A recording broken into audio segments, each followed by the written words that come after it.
Bienvenue à tous sur notre chaîne.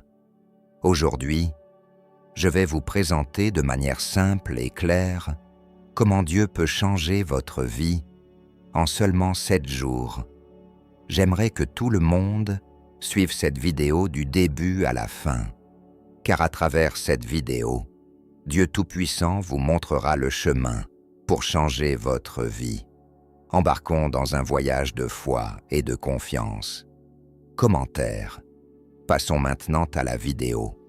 Toutes ces bénédictions qui sont bloquées, qui sont retardées, qui sont retenues et bloquées, puissent-elles être déversées une fois pour toutes dans votre vie. J'ai appris que si je fais toujours les mêmes choses, les résultats seront les mêmes.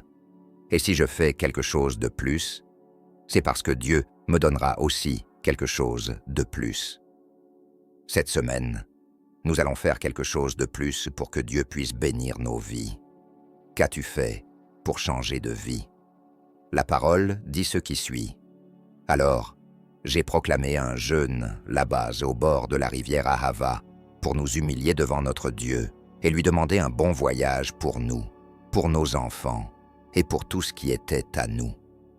Parce que j'avais honte de demander au roi des armées et des chevaliers pour nous défendre de l'ennemi en chemin, car nous vous l'avons déjà dit, la bonne main de notre Dieu est sur tous ceux qui le cherchent, pour leur bien. Mais sa force et sa colère sont contre tous ceux qui l'abandonnent.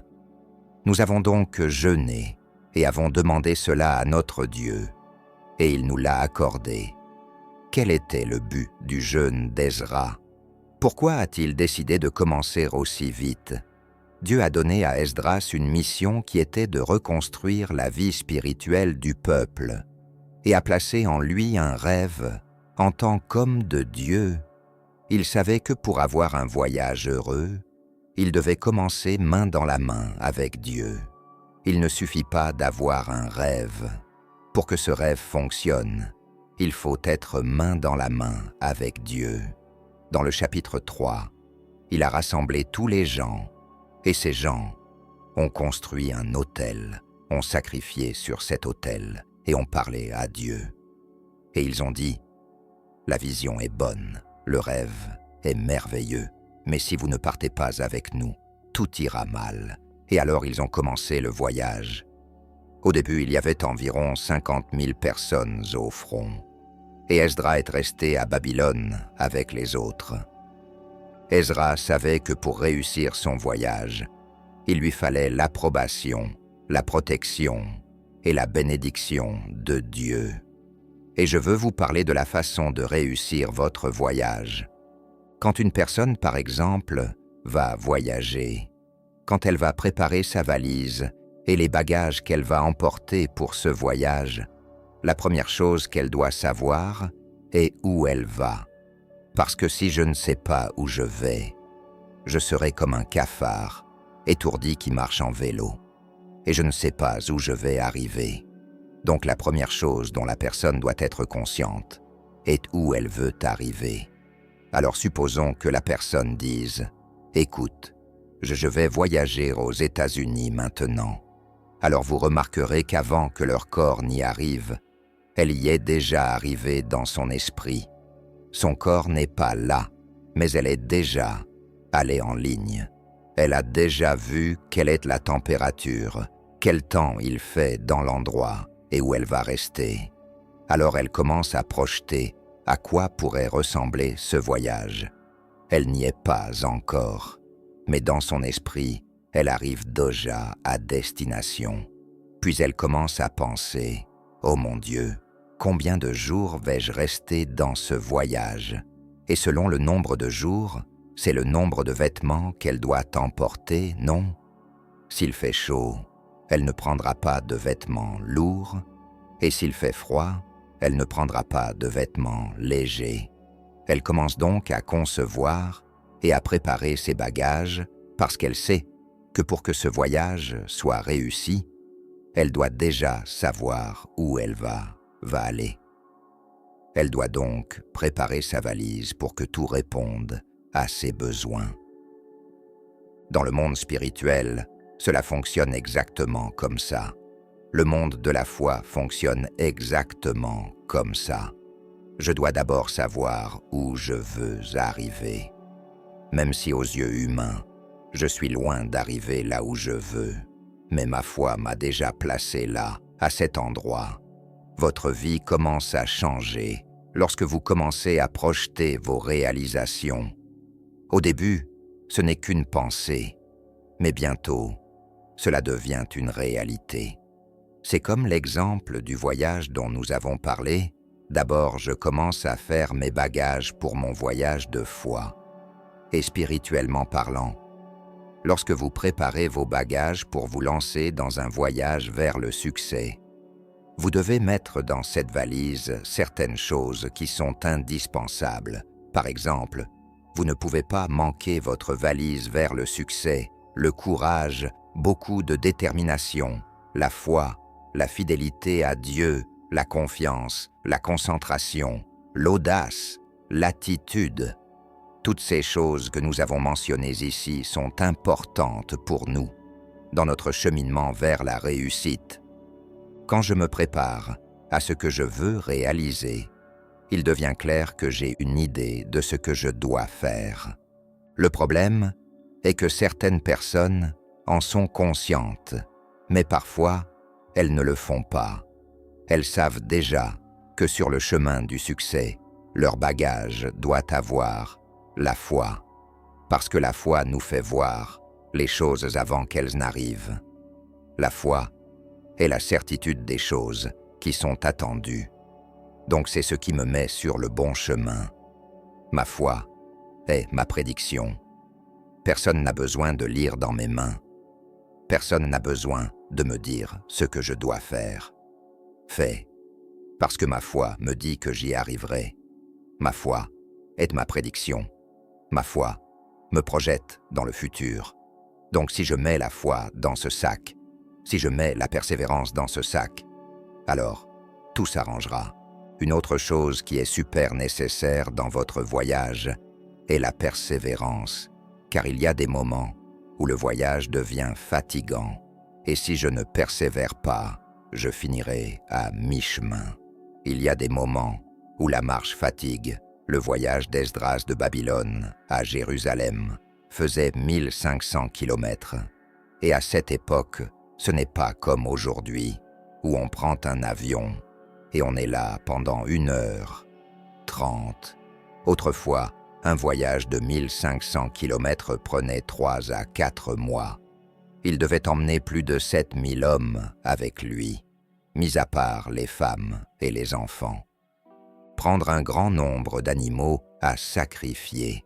Il fallait donc que la valise spirituelle d'Esdras soit très bien préparée. La foi pour savoir que j'y arriverai quoi qu'il arrive. La persévérance pour m'en recouvrir chaque jour, afin que quand je suis fatigué, je sache que la persévérance m'aidera à continuer. La parole de Dieu dit « Ceux qui espèrent dans le Seigneur renouvellent leurs forces. Ils courent et ne se fatiguent pas. Ils marchent et ne se fatiguent pas. Je crois que j'y arriverai.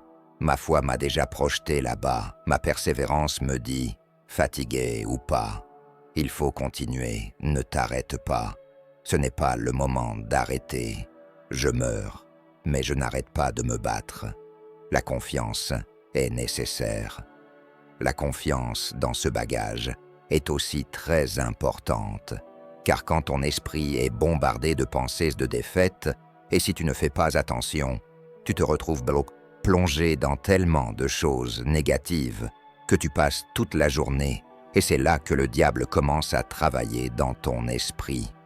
En disant « Tu vois, une autre semaine s'est écoulée et rien ne s'est passé. » Il semble que plus tu te bats, plus ta situation empire. Et il continue de parler, et il continue de parler, et il continue de parler, et il continue de parler. Bientôt, vous verrez une personne changer de vie. Et encore une fois, le diable parle dans votre esprit. La personne est à l'église depuis 1 semaine, et Dieu lui a déjà ouvert une porte, et vous êtes là depuis des années. et rien ne s'est passé. Si je n'ai pas confiance, mon voyage devient plus difficile. Le secret est de croire que celui qui vous a appelé à ce voyage est fidèle. Celui qui vous a appelé à réaliser ce rêve de reconstruire votre vie, d'élever votre histoire, il est fidèle et juste pour accomplir ce qu'il vous a promis. Cela demande du courage, car il y a des moments où il faut affronter l'ennemi face à face. Il y a des moments où il faut se lever et ne pas baisser la tête. Il y a des moments où il faut regarder Goliath et dire « Tu es peut-être grand, mais mon Dieu est plus grand. » Il y a des moments où tu dois faire preuve de courage, car Dieu ne descendra pas pour faire cela à ta place.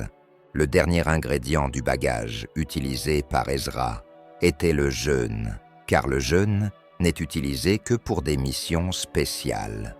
Esdras avait une mission spéciale, alors il a proclamé le jeûne au bord du fleuve à Ahava. Ahava signifie résistance. Il savait que pour endurer ce long voyage, il lui faudrait résister, car ce n'était pas un voyage d'une semaine à l'autre. Votre voyage a commencé à partir du moment où Dieu vous a promis la victoire, jusqu'à ce que vous atteigniez la victoire. Il y a un chemin, et c'est là qu'on ne peut pas se décourager. C'est là qu'il faut faire de la résistance. Le fleuve représente la parole de Dieu. Quand tu plonges dans cette source d'eau vive, elle te soutient chaque jour, elle t'élève, elle te renouvelle. Il n'y a besoin de personne pour continuer à te motiver. L'Esprit de Dieu est ce qui vous élève. Le jeûne est pour les missions spéciales. Daniel, au chapitre 10, quand il a vu qu'il y avait une principauté retenant la bénédiction du peuple, empêchant les choses d'arriver, la Bible dit qu'il a commencé un jeûne et a passé 21 jours à jeûner et à prier. Pendant ces 21 jours, il y a eu une guerre, une bataille spirituelle entre la principauté et les anges. La guerre a duré 21 jours, mais après 21 jours, l'ange est arrivé avec la réponse et a dit à Daniel, « C'est ici, regarde, puisque le premier jour où vous avez commencé à jeûner, votre prière a été entendue et nous sommes déjà venus apporter la réponse. » Cela a pris un peu de temps, car le prince de Perse a essayé de nous retarder, mais Dieu a envoyé Michel l'archange pour vous aider dans cette mission. Voici votre réponse. Mission spéciale, donnée, et mission accomplie. Jésus lui-même dans Marc 9, lorsque les disciples étaient incapables de chasser le démon, puis les disciples embarrassés se sont approchés de Jésus en privé et lui ont demandé « Maître, viens ici. Pourquoi ne pouvons-nous pas chasser ce démon ?» Alors Jésus dit « Simple, car ce type de démon ne sort que par le jeûne et la prière. Le jeûne est pour les missions spéciales. » Alors Ezra a fait ce qu'il fallait. Il a commencé le voyage en se sacrifiant. Il a construit un autel. Il a mis la foi, la persévérance, la confiance, le courage, la détermination, l'équilibre et la cerise sur le gâteau, le jeûne. Il a appelé les gens et leur a dit « Maintenant, nous pouvons y aller parce que Dieu nous protégera. » Si vous croyez en cela, à partir d'aujourd'hui, votre vie commencera à changer. N'oubliez pas ce que vous avez entendu dans cette vidéo. Gardez-le dans votre cœur et appliquez-le à votre vie. Peut-être que vous traversez aujourd'hui une période difficile, mais l'exemple d'Ezra nous fait comprendre que si nous avons confiance en Dieu, si nous avons le courage d'affronter les adversités de la vie et de ne pas abandonner nos rêves, Dieu viendra avec la réponse dont nous avons besoin. Que Dieu vous bénisse, vous et votre famille, et vous accorde un bon voyage sur tous vos chemins. N'oubliez pas de vous abonner à la chaîne, de liker et de commenter. Laisse-le dans les commentaires. Dieu, j'ai confiance en toi.